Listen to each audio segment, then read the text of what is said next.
মধ্যে রয়েছে। আল্লাহ রাব্বুল আলামিন সময়ের নামে কসম কেড়ে সময়ের গুরুত্ব বুঝিয়েছেন। সময় অনেক মূল্যবান। সময় বনি আদমের জন্য মহান একটা সম্পদ, অনেক বড় নিয়ামত। সময়ের নামে কসম কেড়ে আল্লাহ রাব্বুল আলামিন মানুষকে সময়ের গুরুত্ব দেওয়ার জন্য বলেছেন। সময় যখন মানুষ সময়ের সঠিক ব্যবহার করবে, সময়কে কাজে লাগাবে, সময়কে মূল্যায়ন করে আল্লাহ রাব্বুল আলামিনের হুকুম অনুযায়ী, নবীর সুন্নত অনুযায়ী যখন সময়কে কাটানোর চেষ্টা করবে, তখন সময় তার জন্য নিয়ামত হবে। আর যখন সময় অবহেলায়, খেলায় ধুলায়, অনর্থক কাজে, গুনাহের কাজে, অপচয়ের কাজে যখন সময় ব্যয় হবে, তখন আমার সময় কাল কিয়ামতের দিন আমি বান্দার জন্য আমার ধ্বংসের কারণ হয়ে যাবে। এজন্য আল্লাহ রাব্বুল আলামিন পরবর্তী আয়াতের মধ্যে বলেছেন, ইন্নাল ইনসানা লাফি খুসর। ও আমার বান্দা, জেনে রাখো, যারা সময়ের সঠিক ব্যবহার করবে না, সময়ের মূল্যায়ন করবে না, সময়কে আমি আল্লাহ রাব্বুল আলামিনের তরিকা অনুযায়ী সময়কে কাটাবে না, সময় কাল কিয়ামতের দিন তার জন্য ধ্বংসের কারণ হয়ে যাবে। আমরা একটু চিন্তা করে দেখতে পারি যে আমাদের যে জীবনটা, এটা হলো শুধুমাত্র ৬০-৭০ বছরের জীবন। ধরেন একজন মানুষের জীবন যদি ৬০ বছর হয়, তাহলে এই ৬০ বছরের জীবনটা আমার প্রতিদিনের যে সময়, এই সময় থেকে আমার অর্ধেক কেটে যায় ঘুমে। আমার অর্ধেক সময় ব্যয় হয়ে যায় ঘুমের ঘরে, ঘুমের মধ্যে। তাহলে আমার ৬০ বছরের জীবন থেকে যদি প্রতিদিনের অর্ধেক ঘুমে কাটে, তাহলে ৬০ বছরের জীবনকে আপনি ভাগ করেন, ২ ভাগ করেন। অর্ধেক যদি ঘুমে চলে যায়, তাহলে আর অর্ধেক বাকি আছে, সেটা হলো ৩০ বছরের জীবন। এবং এই ৩০ বছরের জীবনের মধ্যে আপনার যদি কিছু সময় প্রতিদিনের ১-২ ঘন্টা যদি অনর্থক কাজে ব্যয় হয়ে যায়, তাহলে আপনার ১২ ঘন্টার মধ্যে যদি আরো ২ ঘন্টাকে বাদ দেন, তাহলে আপনার সময়ের কোটা আরো সংক্ষিপ্ত হয়ে যাবে। কি বলেন, হবে কিনা? হবে কিনা? সময় আরো ছোট হয়ে যাবে। এভাবে যদি আপনার সময়ের প্রত্যেকটা মুহূর্ত যদি আপনি সঠিকভাবে ব্যয় না করে আপনি অনর্থক কাজে ব্যয় করেন, তাহলে আপনার সময়ের হিসাব আপনার কাছে আর কি পরিমাণ থাকবে, আপনি চিন্তা করলে বুঝতে পারবো। এজন্য আমরা কখনো আমাদের সময়কে নিয়ে, আমাদের জীবনের মুহূর্তগুলাকে নিয়ে কখনো কি আমরা এইভাবে চিন্তা করেছি? করি নাই। এজন্য চিন্তা না করার কারণে আমাদের সময়গুলা অবহেলায়, অনর্থক কাজে, খেল তামাশায়, দুনিয়ার চিন্তা ফিকিরে, দুনিয়ার ধোঁকার মধ্যে, দুনিয়ার বিভিন্ন রং তামাশার মধ্যে আমাদের সময়গুলো ব্যয় হয়ে যাচ্ছে, জীবন চলে যাচ্ছে, কিন্তু আমাদের কোনো খবর নাই, আমাদের কোনো চিন্তা ফিকির নাই, আমরা কোনো টেনশনও করি না যে আমার মৃত্যুর পরের জীবন কি হবে। এজন্য এক বড় ওলি আল্লাহ ওনার উর্দু কবিতার মধ্যে বলেছেন, হর দমত উমরে গরামি হস্তে গঞ্জে বেবদল, हर दमद उम्रे गरामी हस्ते गंजे बेबदल, मीरा बदगंजे चुनी हर लहजा बेकर आहा। ओ दुनियार मानुष জেনে রাখো,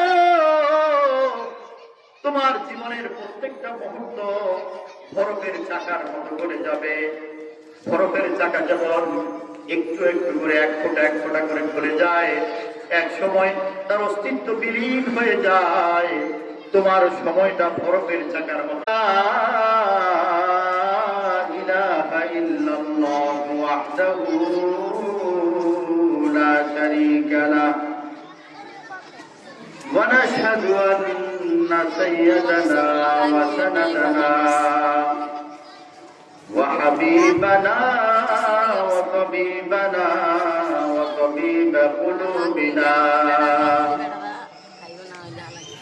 ومولانا وأولانا وعزنا وأتمنا وأرحمنا وأفضلنا محمدا النبي الرحمن من تحت الأفلاك وسلم تسليما كثيرا كثيرا وهو كان داعيا إلى الله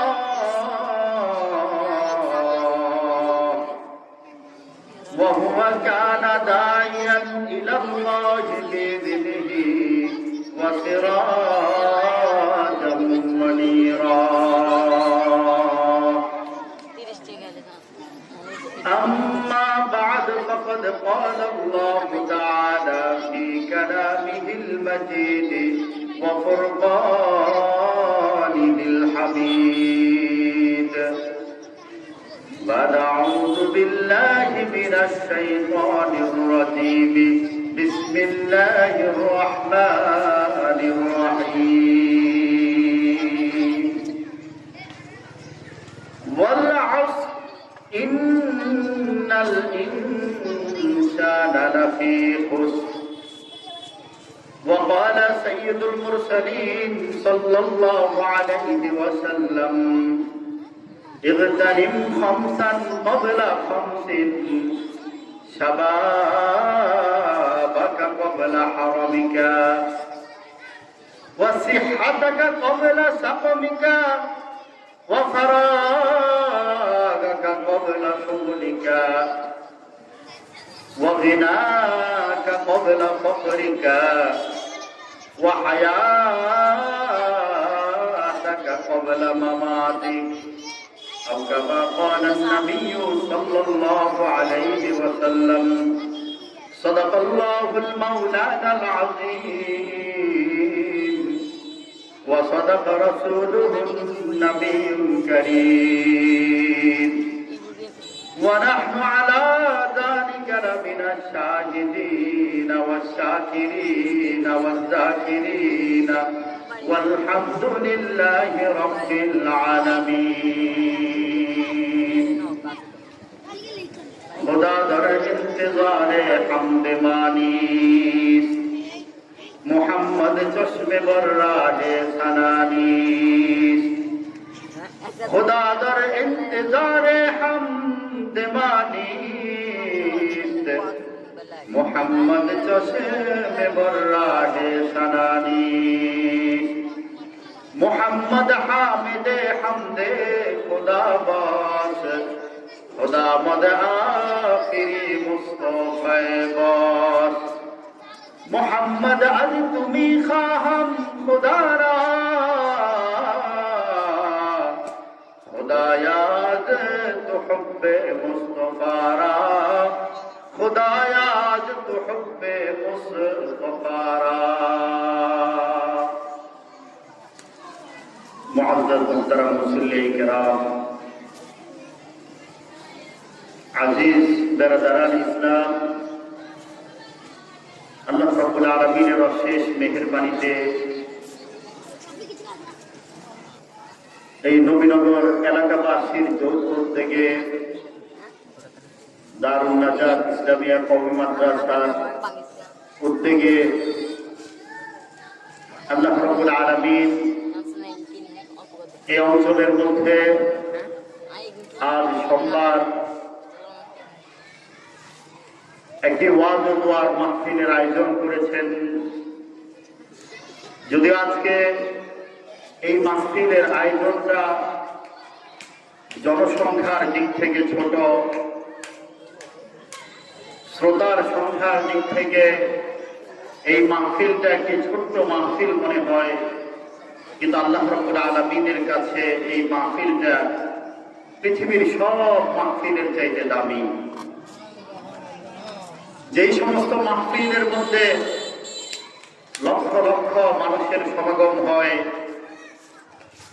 কোটি কোটি মানুষের সমাগম হয়, কিন্তু সেই মাহফিলগুলোর মধ্যে আল্লাহর বড়ত্বের আলোচনা হয় না, আল্লাহর শ্রেষ্ঠত্বের আলোচনা হয় না, আল্লাহ রাব্বুল আলামিনের জিকির হয় না, কোরআন এবং হাদিসের আলোচনা হয় না, ওই মাহফিলের চাইতে এই মাহফিলটা আল্লাহ রাব্বুল আলামিনের কাছে অনেক অনেক দামি।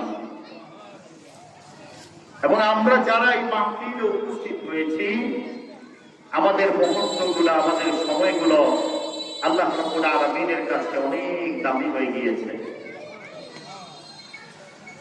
আমাদের সময়গুলা আল্লাহ রাব্বুল আলামিনের কাছে কবুল হয়ে গিয়েছে, মাকবুল হয়ে গিয়েছে। এটা আজকে আমাদের বুঝে আসবে না, আজকে আমরা এটাকে অনুধাবন করতে পারবো না, কিন্তু কাল কিয়ামতের দিন এই মুহূর্তগুলা কত দামি, এই মুহূর্তগুলা কত আল্লাহ রাব্বুল আলামিনের কাছে মূল্যবান, মৃত্যুর পরে এটা পরিপূর্ণভাবে আমাদের বুঝে আসবে। হাদিসের মধ্যে আছে, জান্নাতের মধ্যে যখন জান্নাতবাসী প্রবেশ করবে, তখন তারা জান্নাতের নাজ এবং নিয়ামত পাওয়ার পরে কোনো কিছুর জন্য তারা আফসোস করবে না, শুধু দুনিয়ার ওই সময়ের জন্য আফসোস করবে যেই সময়টা তারা আল্লাহকে স্মরণ করতে পারে নাই, আল্লাহর জিকির করতে পারে নাই, আল্লাহর কথা মানুষকে বলতে পারে নাই। ওই মুহূর্তের জন্য সে আফসোস করতে থাকবে। অপুরন্ত, অসংখ্য, অমৃত নিয়ামত তার চোখের সামনে থাকা সত্ত্বেও দুনিয়ার ওই জিকির বিহীন সময়টার জন্য সে আফসোস করতে থাকবে, কিন্তু তখন আফসোস করে কোনো লাভ হবে না। কেন আফসোস করবে? সে এই বলে আফসোস করবে যে দুনিয়ার ওই মুহূর্তটায় যদি আমি আল্লাহকে একটু স্মরণ করতে পারতাম, আল্লাহর জিকির করতে পারতাম, কোরআন এবং হাদিসের আলোচনা শুনতে পারতাম, আল্লাহ রাব্বুল আলামিনকে একটু ডাকতে পারতাম, তাহলে আজকে জান্নাতের আমার পদমর্যাদা আল্লাহ রাব্বুল আলামিন আরো আমাকে বাড়িয়ে দিতেন। একটু সুবহানাল্লাহ বলেন না? দুনিয়ার লাভের কথা শুনলে আমরা পেরেশান হয়ে যাই, আবেগ আপ্লুত হয়ে যায়, কিন্তু আখিরাতের লাভের কথা শুনলে আমাদের জবান থেকে সুবহানাল্লাহ বের হয় না, আলহামদুলিল্লাহ বের হয় না। এটা আমাদের ঈমান দুর্বল হওয়ার লক্ষণ। আখিরাতের লাভ সেটাই হলো চূড়ান্ত লাভ, আখিরাতের কামিয়াবি সেটাই হলো চূড়ান্ত কামিয়াবি। আর দুনিয়ার লাভ এটা হলো ক্ষণস্থায়ী লাভ। এই লাভ আজকে আছে, কালকে দুই চোখ বন্ধ হলে এই লাভের কোনো ফলাফল আমার সাথে আর থাকবে না। কিন্তু আখিরাতের লাভ এটা দুনিয়ার মধ্যেও আছে, মৃত্যুর পরেও আছে, এবং জান্নাতের মধ্যেও আছে ইনশাআল্লাহ। এই জন্য যখনই কোনো লাভের কথা শুনবো, দিল থেকে মহব্বতের সাথে সুবহানাল্লাহ বলবো, আল্লাহ রাব্বুল আলামিন খুশি হয়ে যাবেন ইনশাআল্লাহ। বলতেছিলাম যে আমাদের সময়টা অত্যন্ত দামি হয়ে গিয়েছে, মোবারক হয়ে গিয়েছে এই কোরআনের মজলিসের মধ্যে উপস্থিত হওয়ার কারণে, কোরআন এবং হাদিসের মাহফিলের মধ্যে উপস্থিত হওয়ার কারণে। আমি আপনাদের সামনে কোরআনে পাকের ছোট্ট একটা সূরা, সূরাতুল আসরের দুটি আয়াত আপনাদেরকে পড়ে শুনিয়েছি।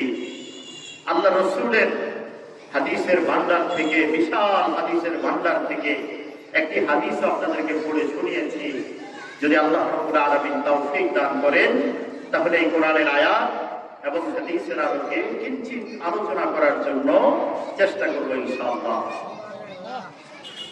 আমরা প্রত্যেকেই জানি যে আমাদের দুনিয়ার যে সময় আল্লাহ রাব্বুল আলামিন আমাদেরকে দান করেছেন, দুনিয়ার জীবনের প্রত্যেকটা মুহূর্ত হলো দুনিয়ার জীবনের সময় আল্লাহ রাব্বুল আলামিন আমাদেরকে দান করেছেন।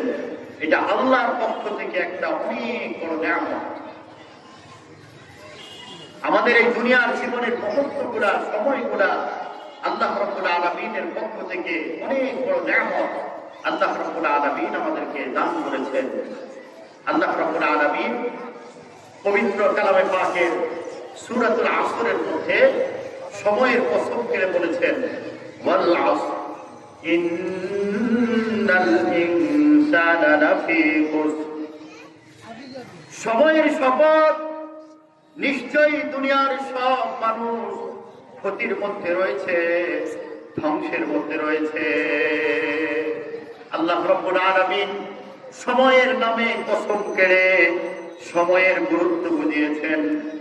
সময় অনেক মূল্যবান। সময় বনি আদমের জন্য মহান একটা সম্পদ, অনেক বড় নেয়ামত।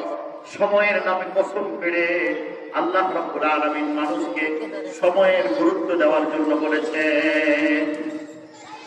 সময় যখন মানুষ সময়ের সঠিক ব্যবহার করবে, সময়কে কাজে লাগাবে, সময়কে মূল্যায়ন করে আল্লাহ রাব্বুল আলামিনের হুকুম অনুযায়ী, নবীর সুন্নত অনুযায়ী যখন সময়কে কাটানোর চেষ্টা করবে, তখন সময় তার জন্য নেয়ামত হবে।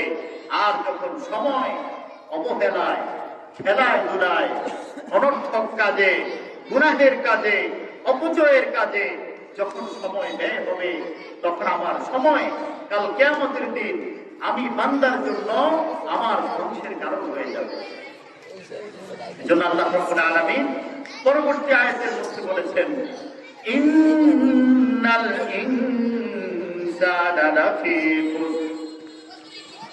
ও আমার বান্দা, জেনে রাখো, যারা সময়ের সঠিক ব্যবহার করবে না, সময়ের মূল্যায়ন করবে না, সময়কে আমি আল্লাহ রাব্বুল আলামিনের তরিকা অনুযায়ী সময়কে কাটাবে না, সময় কাল কিয়ামতের দিন তার জন্য ধ্বংসের কারণ হয়ে যাবে।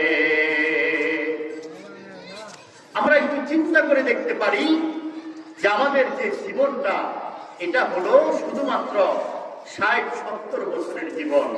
ধরেন একজন মানুষের জীবন যদি ৬০ বছর হয়, তাহলে এই ৬০ বছরের জীবনটা আমার প্রতিদিনের যে সময়, এই সময় থেকে আমার অর্ধেক কেটে যায় ঘুমে। আমার অর্ধেক সময় ব্যয় হয়ে যায় ঘুমের ঘরে, ঘুমের মধ্যে। তাহলে আমার ৬০ বছরের জীবন থেকে যদি প্রতিদিনের অর্ধেক ঘুমে কাটে, তাহলে ৬০ বছরের জীবনকে আপনি ভাগ করেন, ২ ভাগ করেন। অর্ধেক যদি ঘুমে চলে যায়, তাহলে আর অর্ধেক বাকি আছে, সেটা হলো ৩০ বছরের জীবন। এবং এই ৩০ বছরের জীবনের মধ্যে আপনার যদি কিছু সময় প্রতিদিনের ১-২ ঘন্টা যদি অনর্থক কাজে ব্যয় হয়ে যায়, তাহলে আপনার ১২ ঘন্টার মধ্যে যদি আরো ২ ঘন্টাকে বাদ দেন, তাহলে আপনার সময়ের কোটা আরো সংক্ষিপ্ত হয়ে যাবে। কি বলেন, হবে কিনা? হবে কিনা? সময় আরো ছোট হয়ে যাবে। এভাবে যদি আপনার সময়ের প্রত্যেকটা মুহূর্ত যদি আপনি সঠিকভাবে ব্যয় না করে আপনি অনর্থক কাজে ব্যয় করেন, তাহলে আপনার সময়ের হিসাব আপনার কাছে আর কি পরিমাণ থাকবে, আপনি চিন্তা করলে বুঝতে পারবো। এজন্য আমরা কখনো আমাদের সময়কে নিয়ে, আমাদের জীবনের মুহূর্তগুলাকে নিয়ে কখনো কি আমরা এইভাবে চিন্তা করেছি? করি নাই। এজন্য চিন্তা না করার কারণে আমাদের সময়গুলা অবহেলায়, অনর্থক কাজে, খেল তামাশায়, দুনিয়ার চিন্তা ফিকিরে, দুনিয়ার ধোঁকার মধ্যে, দুনিয়ার বিভিন্ন রং তামাশার মধ্যে আমাদের সময়গুলা ব্যয় হয়ে যাচ্ছে, জীবন চলে যাচ্ছে, কিন্তু আমাদের কোনো খবর নাই, আমাদের কোনো চিন্তা ফিকির নাই, আমরা কোনো টেনশনও করি না যে আমার মৃত্যুর পরের জীবন কি হবে। এই জন্য এক বড় ওলি আল্লাহ ওনার উর্দু কবিতার মধ্যে বলেছেন, হর দমা জমরে গেরামি আস্তে গঞ্জে বেবদল, हर दमा जो हमरे गरामी हंसते गंजे बेबदल, मीरा बदगंज चुनी हर लहजा बेकर आहा। ओ दुनियार মানুষ, জেনে রাখো, তোমার জীবনের প্রত্যেকটা মুহূর্ত বরফের চাকার মতো করে যাবে। বরফের চাকা যেমন একটু একটু করে, এক ফোঁটা করে চলে যায়, এক সময় তার অস্তিত্ব বিলীন হয়ে যায়।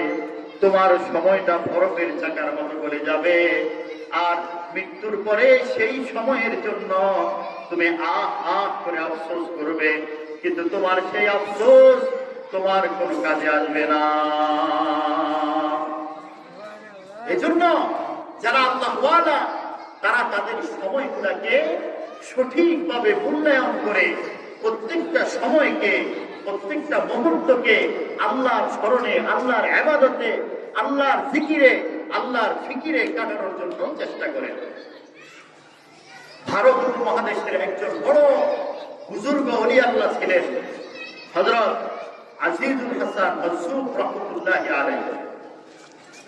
তিনি ওনার জীবনের প্রত্যেকটা মুহূর্তকে, সময়কে আল্লাহর জিকিরে কাটানোর জন্য চেষ্টা করতেন এবং ওনার জীবন এমন ভাবে উনি সাজাইছেন, জীবনের প্রত্যেকটা সময়, প্রত্যেকটা মুহূর্তে তিনি কখনো যদি আল্লাহর স্মরণ ভুলে যেতেন তখন ইস্তেগফার করে, তওবা করে আবার আল্লাহকে স্মরণ করতেন। এবং তিনি একটা কবিতার মধ্যে উনি লিখেছেন, একটা কবিতার মধ্যে উনি বলে গিয়েছেন যে আমি যখন আমার আল্লাহকে স্মরণ করতে থাকি, আমার আল্লাহর যখন আমি জিকির করতে থাকি, তখন মনে হয় সারা পৃথিবী আমার পদচুম্বন করতে থাকে, আমার পায়ের মধ্যে চুম্মা দিতে থাকে, আমার পায়ের মধ্যে চুমা দিতে থাকে সারা পৃথিবীর কুল কায়দা। আর যখন আমি আল্লাহর স্মরণ থেকে ভিন্ন হয়ে যাই তখন আমার কাছে মনে হয় সারা পৃথিবী আমার সাথে শত্রুতামি পোষণ করে, সারা পৃথিবী আমার সাথে ধোঁকাবাজি করে, সারা পৃথিবী আমার সাথে আদাওয়াত করে। আমার কাছে এমনই মনে হয়। এজন্য যারা আল্লাহওয়ালা ছিলেন তারা সব সময় আল্লাহর স্মরণের মধ্যে ব্যস্ত থাকতেন, মাশগুল থাকতেন। তারা সময়কে সঠিকভাবে কাজে লাগানোর জন্য চেষ্টা করতেন। এই জন্য মেরে মুক্তারা বুজুর্গ, সময় আল্লাহর পক্ষ থেকে অনেক বড় নিয়ামত। এই সময়কে আমরা পরিপূর্ণভাবে কাজে লাগানোর জন্য চেষ্টা করব। আল্লাহ রাসূল সাল্লাল্লাহু আলাইহি ওয়াসাল্লাম একটা হাদিসের মধ্যে বলেছেন যে মানুষের যে জীবনটা, এই জীবনের মধ্যে 5টা ধাপ আছে, 5টা মুহূর্ত আছে, 5টা ভাগ আছে। মানুষের জীবনে 5টা সময় আসার পূর্বে মানুষ যদি 5টা সময়কে মূল্যায়ন না করে তাহলে মৃত্যুর পরে তাকে আফসোস করতে হবে। এমন আফসোস করতে হবে যেই আফসোসের পরে তার আর কোনো মুক্তির উপায় থাকবে না। আল্লাহ রাসূল সাল্লাল্লাহু আলাইহি ওয়াসাল্লাম একটা হাদিসের মধ্যে বলেন, ইগতানিম খামসান ক্বাবলা খামসিন, ইগতানিম খামসান ক্বাবলা খামসিন। ও আমার উম্মত, জেনে রাখো জীবনের 5টা সময় আসার পূর্বে 5টা সময়কে তোমরা মূল্যায়ন করো। তোমার জীবনে 5টা মুহূর্ত আসার পূর্বে 5টা মুহূর্তকে তুমি মূল্যায়ন করো। 1 নম্বর হলো শাবাবাকা ক্বাবলা হারামিকা। তোমার বার্ধক্য আসার পূর্বে তোমার যৌবনকালকে তুমি মূল্যায়ন করো। তোমার বার্ধক্য আসার পূর্বে তোমার যৌবনকালকে তুমি মূল্যায়ন করো। কারণ যৌবনকালে শরীরের মধ্যে শক্তি থাকে, সামর্থ্য থাকে, ক্ষমতা থাকে, যত ইবাদত করতে মনে চায় করতে পারে, শরীর ক্লান্ত হয় না। কিন্তু যখন বার্ধক্য চলে আসে তখন ইচ্ছা করলেও অনেক ইবাদত করতে চাইলেও করতে পারে না। বার্ধক্যের দুর্বলতার কারণে, স্মৃতি শক্তি কমে যাওয়ার কারণে, স্মরণ শক্তি কমে যাওয়ার কারণে, অন্তর শক্তি কমে যাওয়ার কারণে, শারীরিক ক্ষমতা কমে যাওয়ার কারণে বার্ধক্য অবস্থার মধ্যে সব ইবাদত করার মন মানসিকতা থাকলেও করতে পারে না। জন্য আল্লাহর হাবিব বলেছেন, তোমার বার্ধক্য আসার পূর্বে তুমি তোমার যৌবনকালকে মূল্যায়ন করো। দর জওয়ানি তওবা করদন সিওয়ে পয়গম্বরি, ওয়াক্ত পীরি বরগ জালিম মিশাওয়াদ পরহেজগার। এক আল্লাহ ওয়ালা বলেন, দর জওয়ানি তওবা করদন সিওয়ে পয়গম্বরি।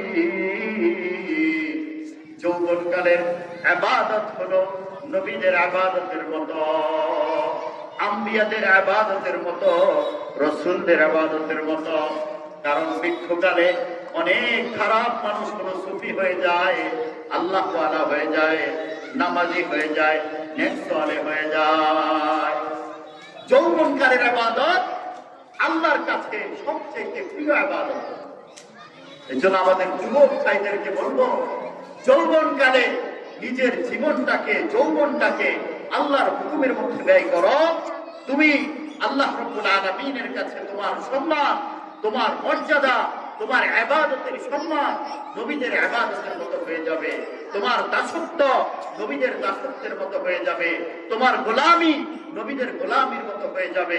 কিন্তু বড় আফসোসের বিষয় হলো আজকে আমাদের যুবকরা পাগল হয়ে গিয়েছে মোবাইলের নেশায়, ইউটিউবের নেশায়, ফেসবুকের নেশায়, ইন্টারনেট এবং টুইটারের নেশায় আজকে আমাদের যুবকরা পাগল হয়ে গিয়েছে।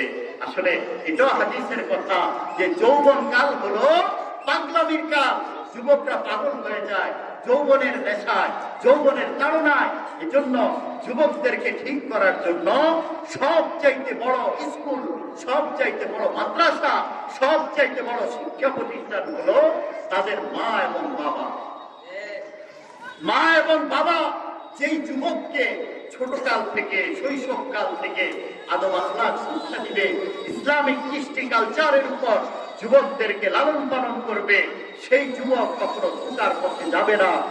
যেই মা বাবা তার সন্তানকে মোবাইল কিনে দেয় না, মোবাইল থেকে দূরে রাখে, সেই সন্তান কখনো মা বাবার অবাধ্য হবে না, সেই সন্তান কখনো মোবাইলের নেশার মধ্যে ডুবে যাবে না। আর যেই মা বাবা সন্তানের রিকোয়েস্টে, সন্তানের আবেদনে, সন্তানের বিভিন্ন ধরনের মা বাবার সাথে কটুবাক্য, কড়া ব্যবহারের কারণে মোবাইল তার হাতের মধ্যে নিয়ে দেয়, সেই সন্তান আগামীকাল তার মায়ের উপর হাত তুলবে, তার বাবার সাথে খারাপ আচরণ করবে, সমাজের মানুষের সাথে খারাপ আচরণ করবে, সেই যুবক ধ্বংসের দিকে চলে যাবে। এজন্য মেরে ভাই, আজকে আমরা আমাদের যুবকদেরকে নিয়ন্ত্রণ করার জন্য চেষ্টা করি, তাদেরকে মোবাইলের ফেতনা থেকে দূরে রাখি, অসৎ সঙ্গ থেকে তাদেরকে দূরে রাখি। অসৎ সঙ্গ এমন একটা সঙ্গ, যখন আপনার সন্তান অসৎ সঙ্গে, যখন আপনার সন্তান জড়িয়ে পড়বে, অসৎ বন্ধুর সংকট পাবে, তখন এই সন্তান নষ্ট হয়ে যাবে, আপনার অবাধ্য হয়ে যাবে, সমাজের জন্য সে একটা করোনা ভাইরাসের রূপ নিবেই। এজন্য আমরা আমাদের সন্তানদেরকে ইসলামিক কৃষ্টি কালচারের উপর গড়ে তোলার জন্য চেষ্টা করি ইনশাআল্লাহ। তাহলে আমার সন্তান কখনো বিপদে যাবে না, সে আমার মুক্তির জরিয়া হবে, আমার জান্নাতে যাওয়ার মাধ্যম হবে। যদি আমার সন্তানকে আমি কোরআন এবং হাদিসের শিক্ষা দিতে পারি, যদি ইসলামিক কৃষ্টি কালচারের উপর গড়ে তুলতে পারি, তাহলে সে আমার মুক্তির মাধ্যম হবে। হাদিসের মধ্যে আছে, একজন নেক সন্তান মৃত্যুর পরে তার মা এবং বাবার জন্য সদকায়ে জারিয়া হয়ে যায়, সদকায়ে জারিয়া হয়ে যায়। নেক সন্তান যত ইবাদত করবে, সব ইবাদতের সমপরিমাণ সওয়াব আল্লাহ তার মা বাবাকে কবরের মধ্যে দিয়ে দিবেন। একটু সুবহানাল্লাহ বলেন না? এটা কত বড় সুসংবাদের কথা, কত বড় লাভের কথা। এজন্য আমরা আমাদের সন্তানদেরকে শৈশব কাল থেকে এবং ছোট্ট থেকে তাদেরকে আদব আখলাক শিক্ষা দেওয়ার জন্য চেষ্টা করব। ইসলামিক কৃষ্টি কালচারে তাদেরকে লালন পালন করার জন্য চেষ্টা করব। তাহলে আমার সন্তান নেক সন্তান হয়ে মৃত্যুর পরে আমার জন্য সদকায়ে জারিয়া হয়ে যাবে ইনশাআল্লাহ। তো এক নম্বর আল্লাহ রাসূল বলেছেন, তোমার বার্ধক্য আসার পূর্বে তোমার যৌবন কালকে তুমি মূল্যায়ন করো। দুই নম্বর হলো ওয়াসিহাতাকা ক্বাবলা সাকামিকা, তোমার অসুস্থতা আসার পূর্বে তোমার সুস্থতার জীবনকে তুমি মূল্যায়ন করো। তোমার অসুস্থতা আসার পূর্বে তোমার সুস্থতার সময়গুলাকে, মুহূর্তগুলাকে তুমি মূল্যায়ন করো। কারণ অসুস্থ সময়ে রোগ ব্যাধি যখন শরীরের মধ্যে প্রবেশ করে, তখন ইচ্ছা করলে অনেক ইবাদত করতে পারে না, অনেক ইবাদত থেকে মাহরুম হয়ে যায়। যখন একজন মানুষ প্যারালাইজড হয়ে যায়, বিছানায় পড়ে যায়, তখন ইচ্ছা করলে সে নামাজের কাতারের মধ্যে দাঁড়াইতে পারে না। যখন একজন মানুষ বেহুশ হয়ে যায়, তখন ইচ্ছা করলে সে নামাজ পড়তে পারে না, ইচ্ছা করলে সে রোজা রাখতে পারে না, ইচ্ছা করলে সে হজ করতে পারে না, ইচ্ছা করলে সে আল্লাহ রাব্বুল আলামিনকে স্মরণ করতে পারে না। এজন্য আল্লাহর হাবিব বলেছেন, ও আমার উম্মত জেনে রাখো, তোমার অসুস্থতা আসার পূর্বে তোমার সুস্থতার মুহূর্তগুলোকে তুমি ইবাদত বন্দেগীর মধ্যে লাগানোর জন্য চেষ্টা করো, আল্লাহর জিকিরের মধ্যে কাটানোর জন্য চেষ্টা করো, তাহলে তোমার দুনিয়ার ওই মুহূর্তটা দামি হয়ে যাবে। এজন্য আমরা সুস্থতার মুহূর্তগুলোর মধ্যে কখনো আল্লাহকে ভুলবো না, আল্লাহ রাব্বুল আলামিনকে সব সময় স্মরণ করার জন্য চেষ্টা করব। আল্লাহ রাব্বুল আলামিনকে সব সময় আল্লাহ রাব্বুল আলামিনের ইবাদত বন্দেগীর মধ্যে সময়গুলোকে, সুস্থতার মুহূর্তগুলোকে আমরা কাজে লাগানোর জন্য চেষ্টা করব। 3 নম্বর হলো ওয়াফারাগাকা ক্বাবলা শুগলিকা, তোমার ব্যস্ততা আসার পূর্বে, তোমার ব্যস্ততা আসার পূর্বে অবসরের সময়গুলোকে কাজে লাগানোর জন্য চেষ্টা করো। কারণ যখন ব্যস্ত হয়ে যাবে, তখন ইচ্ছা করলে নফল ইবাদতের জন্য সময় বের করতে পারবে না। একজন মানুষ যখন বিভিন্ন কর্মে ব্যস্ত হয়ে যায়, বিভিন্ন কর্মে যখন সে মাশগুল হয়ে যায়, তখন সে ইচ্ছা করলেও দ্বীনের পথে, আল্লাহর পথে বের হইতে পারে না, দ্বীনের দাওয়াতের পথে বের হইতে পারে না, অতিরিক্ত নামাজ পড়ার সুযোগ পায় না। কারণ ব্যস্ততার মুহূর্ত তাকে বিভিন্ন ইবাদত থেকে তাকে দূরে সরাইয়া দেয়। এজন্য আল্লাহ রাসূলের নসিহত হলো, তোমার ব্যস্ততা আসার পূর্বে, তোমার ব্যস্ততা আসার পূর্বে তোমার অবসরের মুহূর্তগুলোকে তুমি কাজে লাগানোর জন্য চেষ্টা করো, তাহলে তোমার সময়গুলা অনেক দামি হয়ে যাবে, মুবারক হয়ে যাবে, তোমার জীবন দামি হয়ে যাবে। 4 নম্বর হলো আল্লাহর হাবিব সাল্লাল্লাহু আলাইহি সাল্লাম বলেছেন, ওয়াগিনাকা ক্বাবলা ফাকরিকা, ও আমার উম্মত জেনে রাখো, তোমার ধনাঢ্যতার সময়গুলোকে তুমি মূল্যায়ন করো, তোমার দরিদ্রতা আসার পূর্বে। যখন তোমার পকেটের মধ্যে টাকা থাকে, তখন সেই টাকা থেকে আল্লাহর রাস্তায় ব্যয় করতে থাকো, গরিব অসহায়দেরকে সাহায্য করতে থাকো, দান সাদাকা করতে থাকো, মসজিদ মাদ্রাসার মধ্যে দান করতে থাকো। যখন দরিদ্র হয়ে যাবে, ফকির হয়ে যাবে, তখন ইচ্ছা করবে দান করার জন্য, কিন্তু দান করার সেই তোমার সামর্থ্য থাকবে না, দান করার মন মানসিকতা থাকবে, কিন্তু দান করার কুওয়াত তোমার থাকবে না। তুমি বাইতুল্লাহর মুসাফির হওয়ার জন্য মনে মনে নিয়ত করবে, কিন্তু অর্থ না থাকার কারণে তুমি বাইতুল্লাহর সফর করতে পারবে না, আল্লাহ রাব্বুল আলামিনের ঘরের মুসাফির হইতে পারবে না, মদিনার জিয়ারত তোমার নসিবের মধ্যে জুটবে না যদি তুমি দরিদ্র হয়ে যাও। কারণ হজের সম্পর্ক হলো টাকার সাথে, দানের সম্পর্ক হলো টাকার সাথে, সাদাকার সম্পর্ক হলো টাকার সাথে, দান অনুদানের সম্পর্ক হলো তোমার ধনাঢ্যতার মুহূর্তের সাথে।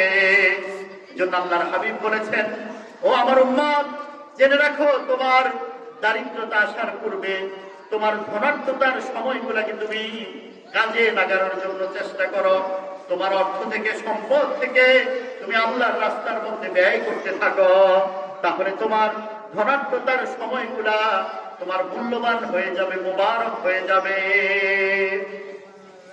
4 নম্বর গেছে। 5 নম্বর হলো, এটা হলো মানুষের চূড়ান্ত জীবনের চূড়ান্ত একটা ধাপ, চূড়ান্ত একটা মুহূর্ত, সেটা আল্লাহ রাসূল বলে এই হাদিসকে শেষ করে দিয়েছেন।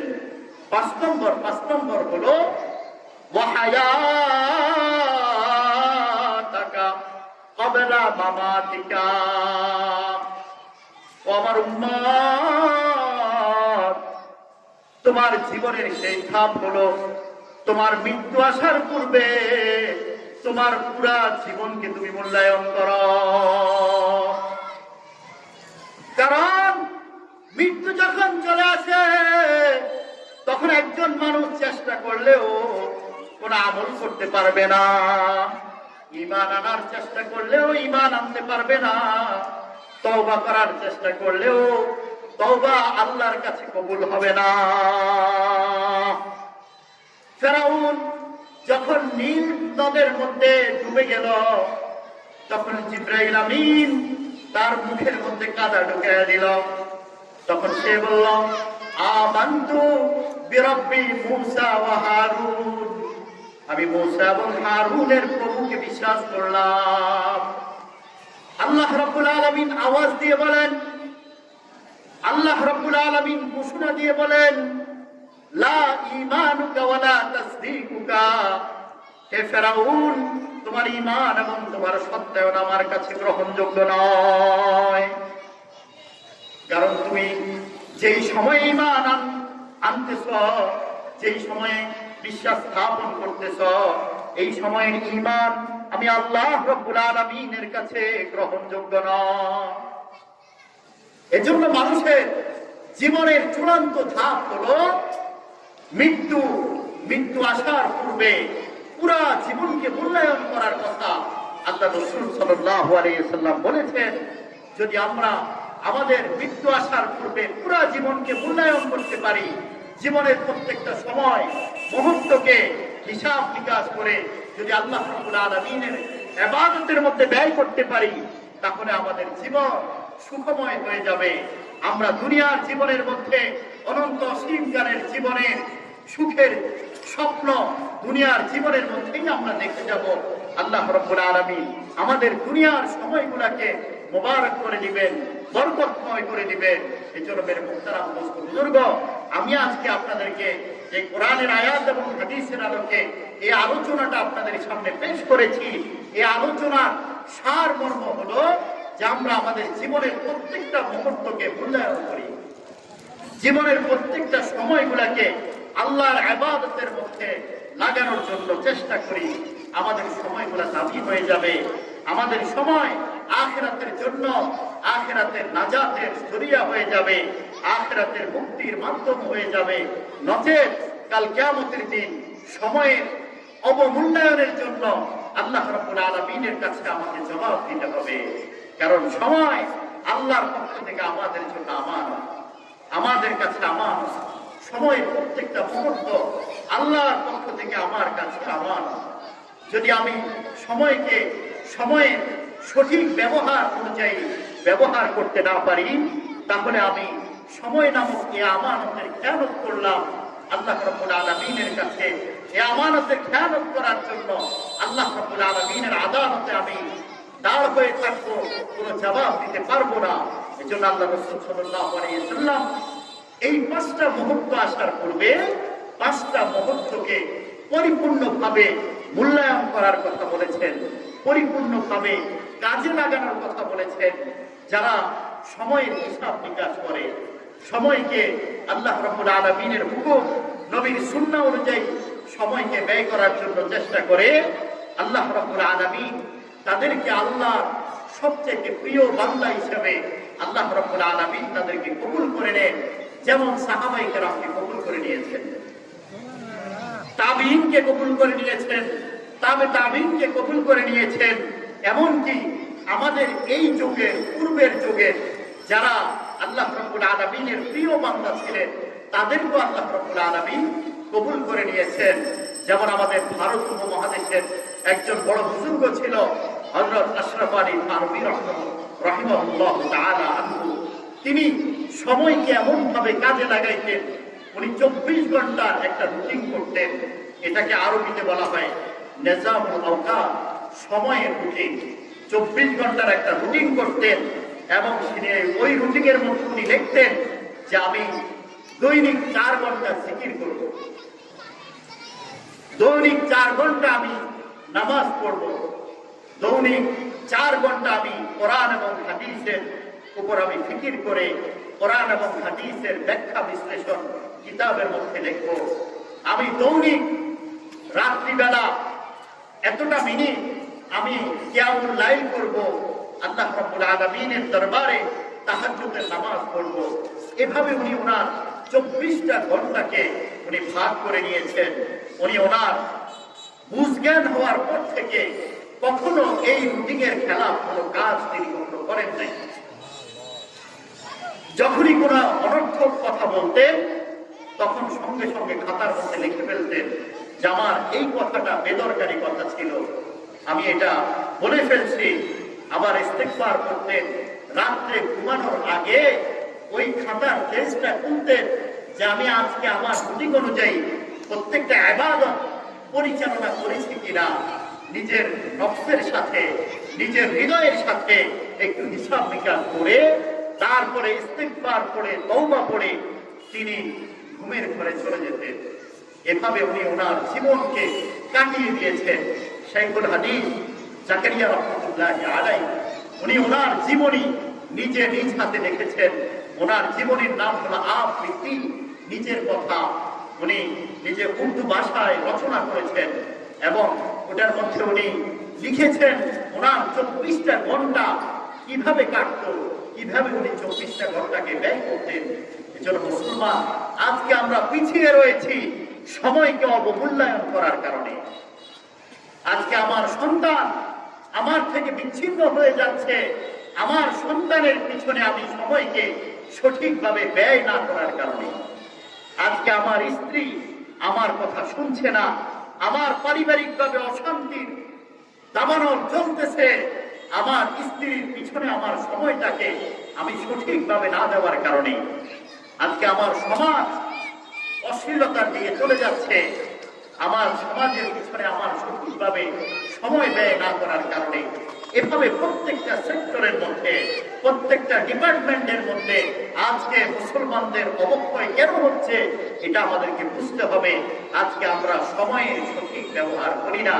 আমাদের মুসলমান সময়কে কিভাবে অবমূল্যায়ন করে, একটা চা দোকানের মধ্যে বসলেই আপনি বুঝতে পারবেন যে মুসলমান কিভাবে গীবত শিকায়েতের মধ্যে, পরনিন্দার মধ্যে, পর সমালোচনার মধ্যে, অনর্থক কথাবার্তার মধ্যে, গালিগালাজের মাধ্যমে কিভাবে তার সময়টাকে নষ্ট করে দিচ্ছে।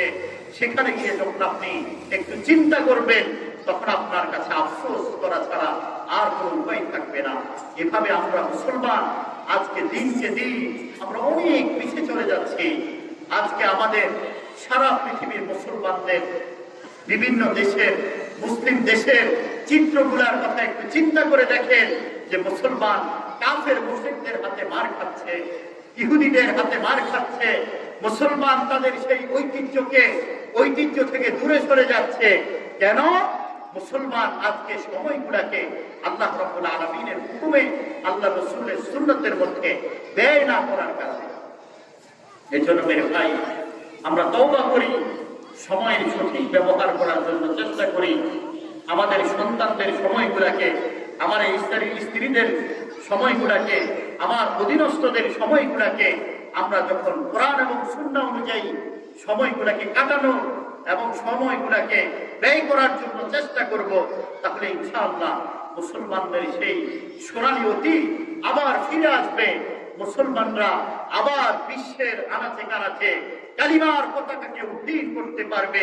হোয়াইট হাউসের ছাদের উপরও মুসলমান সেই কালিমার শাশ্বত নিশানকে মুসলমান উড্ডীন করে চলতে পারবে।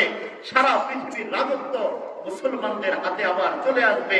মুসলমান সারা পৃথিবীর মধ্যে মাথা উঁচু করে আবার দাঁড়াইতে পারবে। যদি আমরা আমাদের সময়গুলাকে, আমাদের মুহূর্তগুলাকে কোরআন এবং সুন্নাহ অনুযায়ী ব্যয় করতে পারি, তাহলে ইনশাআল্লাহ আমাদের সোনালী অতীত আবার আমাদের পদচুম্বন করে আমাদের সামনে আবার ফিরে আসবে। আমাদের বিজয় কেতন সারা পৃথিবীর মধ্যে উদ্দীন হতে থাকবে।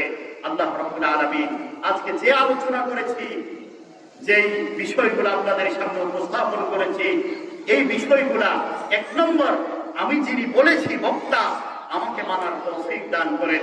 2 নম্বর, এই মাইকের আওয়াজ যেই পর্যন্ত গিয়েছে প্রত্যেকটা মুসলমান ভাইকে এই কথাগুলো বুঝে আমল করার তৌফিক দান করেন। সম্মানিত উপস্থিতি, আসলে আমরা অনেক ওয়াজ মাহফিলের মধ্যে যাই, অনেক বক্তাদের আলোচনা শুনি, কিন্তু আলোচনা যদি শুধু আমার শোনার মধ্যে ক্ষান্ত থাকে, তাহলে এভাবে একটা ওয়াজ নয়, দুইটা ওয়াজ নয়, হাজার হাজার ওয়াজের মধ্যে যদি আমি অংশগ্রহণ করি, তাহলে সেই আলোচনা আমার কোনো কাজে আসবে না। আলোচনাকে আমার জীবনের মধ্যে বাস্তবায়ন করার জন্য চেষ্টা করব। কোরআন এবং হাদিসের প্রত্যেকটা কথাকে আমার জীবনের মধ্যে বাস্তবায়ন করার জন্য চেষ্টা করব। তাহলে হাজার হাজার ওয়াজের মধ্যে যাওয়া লাগবে না, একটা ওয়াজ আমার জীবনের পরিবর্তনের জন্য যথেষ্ট হয়ে যাবে। একটা ওয়াজ আমার জিন্দেগির, আমার জীবনের পরিবর্তনের জন্য ইনশাআল্লাহ যথেষ্ট হয়ে যাবে। এজন্য আজকের এই আলোচনার মধ্য থেকে আমরা শিক্ষা গ্রহণ করি যে আমরা কোরআন এবং সুন্নাহর যে কথাগুলো বলেছি, প্রত্যেকটা কথাকে নিজের জীবনের মধ্যে ফিট করার জন্য চেষ্টা করব, নিজের জিন্দেগির মধ্যে এটার বাস্তবায়ন করার জন্য চেষ্টা করব। তাহলে ইনশাআল্লাহ আল্লাহ রাব্বুল আলামিন আজকের এই দারুন নাজাত ইসলামিয়া কওমি মাদ্রাসা ও নবীনগর এলাকাবাসীর যৌথ উদ্যোগে যে ওয়াজ ও দোয়ার মাহফিলের আয়োজন করা হয়েছে, এই মাহফিল আল্লাহ রাব্বুল আলামিনের কাছে কামিয়াব হয়ে যাবে। এই মাহফিল সফল হয়ে যাবে যদি এই মাহফিল থেকে একজন মানুষ কোরআন এবং সুন্নাহর দীক্ষা নিয়ে সে কোরআন এবং সুন্নাহ অনুযায়ী জীবন যাপন করতে পারে।